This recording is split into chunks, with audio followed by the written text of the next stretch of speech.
Hello everyone. Today we will start a new lesson. It's about the ecosystem. First, we have to know what's meant by the ecosystem. It's a definite area or community that contains living organisms and non-living organisms that can interact with each other. So it's a definite area. When I mean community, I mean the same living organisms or the same things live together. So that's the meaning of the community. Living organisms and non-living organisms in the ecosystem can interact with each other. So what's meant by interact? It means to deal with each other. Okay? First, we have to know what's meant by the energy flow. Simply, as we all know that the sun gives the plants the energy needed to make its own food by the photosynthesis process, and then the energy can flow through the plants to the animals. When the animals eats the grasses or eats the plants, so the energy in the plants will flow to the animals. And then the energy also can flow from animal to another animal when they eat each other. So like here in this picture, the eagle eats the rabbit which eats the plant. So the energy in the plant will flow to the rabbit, and then the energy will flow to the birds or eagles or something. So this is how the energy flow in the ecosystem. When these animals die or when the living organisms die, the energy returns back to the soil in a nutrients form absorbed by the plants. So their bodies will contain the energy, and when they die, it will decompose and the energy will return back to the plants. Perhaps in ecosystem, there are kind of birds that can feed on snakes, mice, fish, birds, squirrel, rabbit, and other ground animals. They do not eat plants, but they depend on the animals that depend on the plants for their energy. Like they can eat the mice, and the mice eats the plants, of course. So that's why the energy in the plant can flow to the mice, and then it can flow to the hawks. In this case, the hawk is considered to be a predator. And what's the predator for the hawk?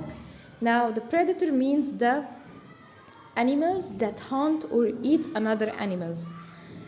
So, which animals can eat the hawks? Other hawks or eagles. So, if I said that the snakes eats the mice, so who's the predator here? The predator is, of course, the snakes, as it attack or hunt or eats the other animals, which is the mice. We will talk about the ecosystem or the energy flow in the ecosystem. Ecosystem is the community that provides or gives the organisms food, water, shelter for all the living organisms that live on it. We have a types of the ecosystem. We have oceans, desert, tundra, and the rainforest. There's a picture of oceans, and as you can see, this ecosystem is full of fishes. So fishes in oceans, the oceans as an ecosystem provides these organisms with the food and shelter they need. Here I mean that they provided with the basic needs in order to survive in this system or in this environment. Also, just like in case of desert, this ecosystem provides the organisms that live on this ecosystem provided with the food, water, and shelter, the basic needs. And here's the picture for tundra. It's a cold place full of ice. Animals eat different types of food to get the energy, like the caracal eats the mice. As you can see, here's the picture of caracal. It looks like a cat, but it's a wild animal. It's more powerful than cat. It's powered like lion or tiger. Caracal eats the mice, and birds eats the butterfly and worms. Rabbits eats the grass.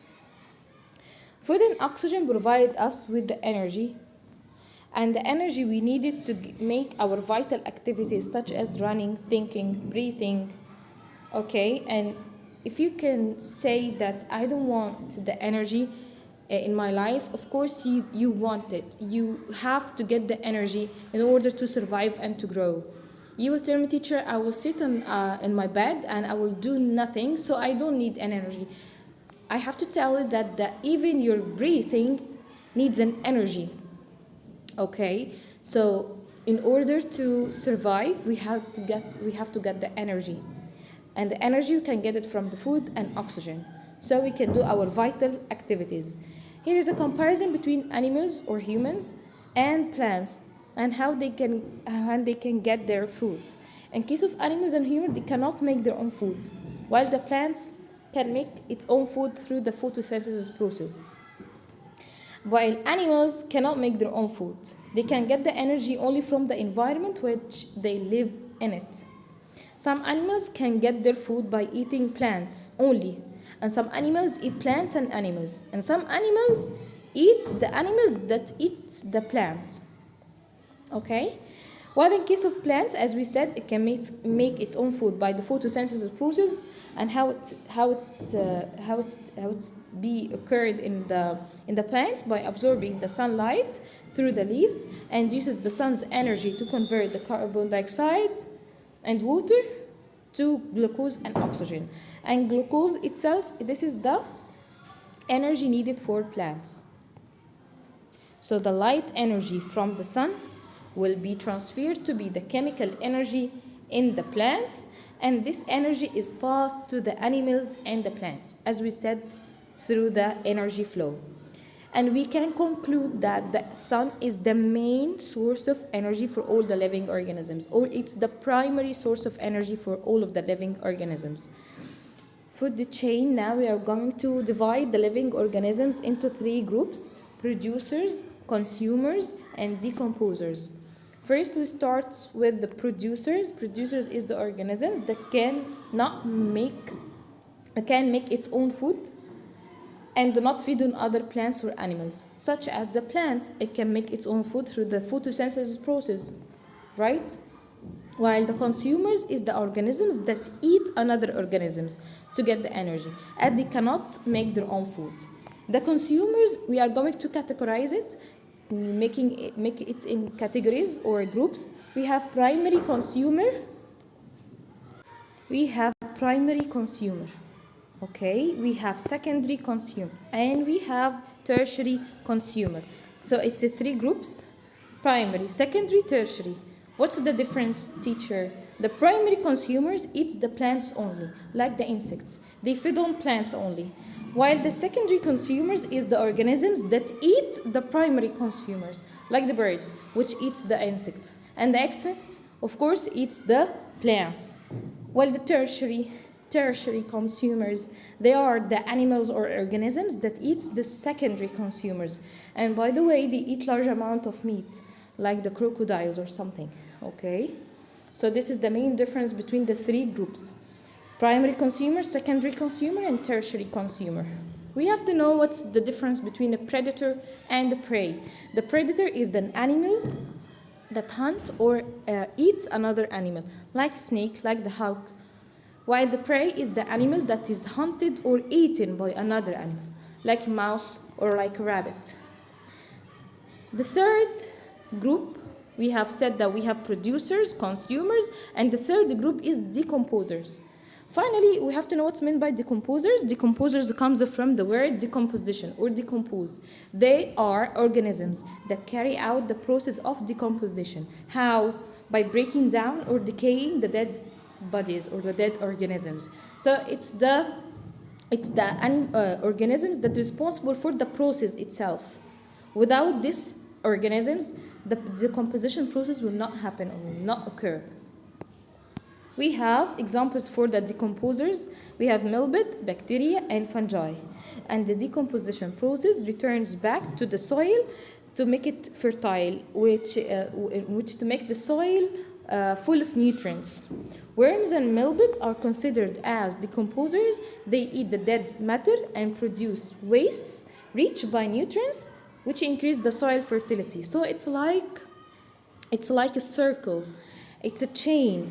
Why it's called the food chain? As it looks like a circle.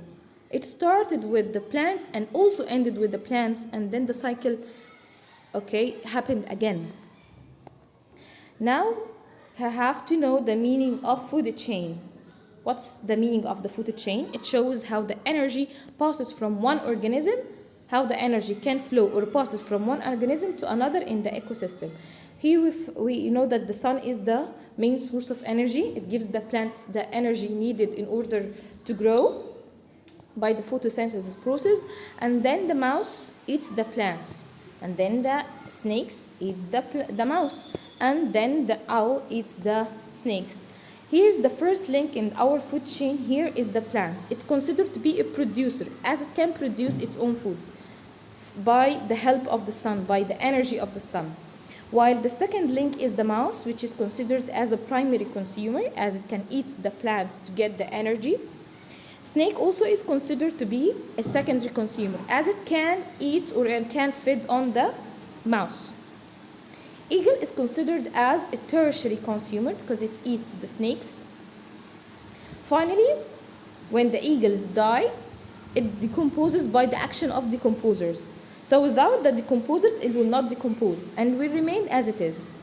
By the action of decomposers, the eagle will decompose, so the energy will return back to the soil.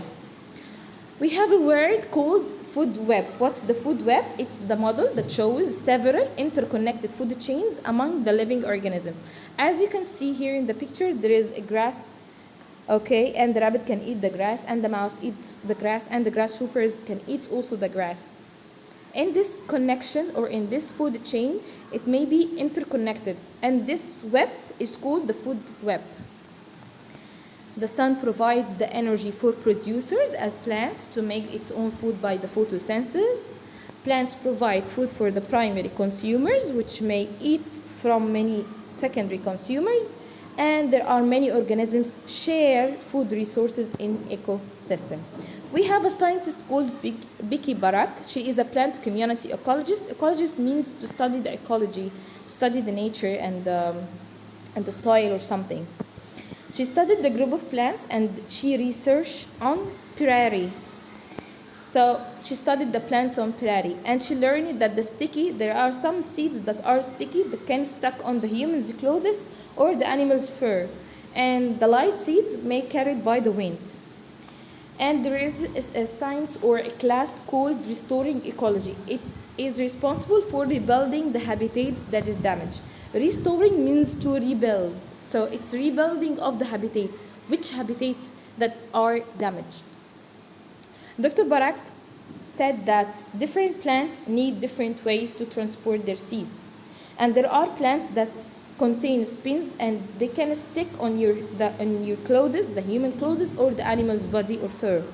So the humans and animals can carry the seeds from one place to another when the seeds fall down. So this is the seeds dispersal, as we said before. Other plants have light seeds that are dispersed by wind to fly away to new habitats or to grow in another place. What happens when all types of decomposers are absent in an ecosystem? We cannot get rid of the dead bodies and the nutrients do not recycle back to the ecosystem. Give reason, I mean why. Soil fertility depends on the decomposers. Why? Because they can eat dead matter and produce wastes rich in nutrients that increases the soil fertility. The sunlight is important for all living organisms. Why? Or give reason. Because the sun provides green plants with the energy and then passes to the other organisms. Consumers depend on producers to get their energy. Give reason. Why the consumers depend on producers? Because they cannot make their own food. And we're finished now. See you soon.